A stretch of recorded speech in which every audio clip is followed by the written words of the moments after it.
नाही, हा संघर्ष अहिल्यानगरच्या जनतेने 40 वर्षापासून पाहिलेला आहे.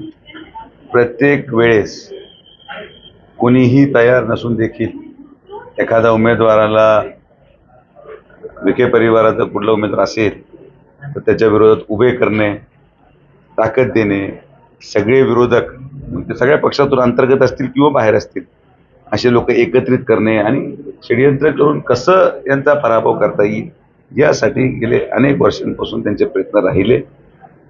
त्यामुळं हा संघर्ष या जिल्ह्याच्या कार्यकर्त्यांना, संघटनेला, भारतीय जनता पार्टीला नवा नाही. मागच्या वेळेस पण तुम्ही पाहिलं असेल की एखाद्या निवडणुकीमध्ये कौटुंबिक वाद उकरून काढून एखाद्या व्यक्तीच्या घरातला सदस्य स्टेजवर घेऊन त्याला त्याच्या विरोधात बोलायला लावणं इतकी त्याला म्हणतो खालच्या पातळीचं राजकारण मी माझ्या अख्ख्या आयुष्यात पाहिलेलं नाही.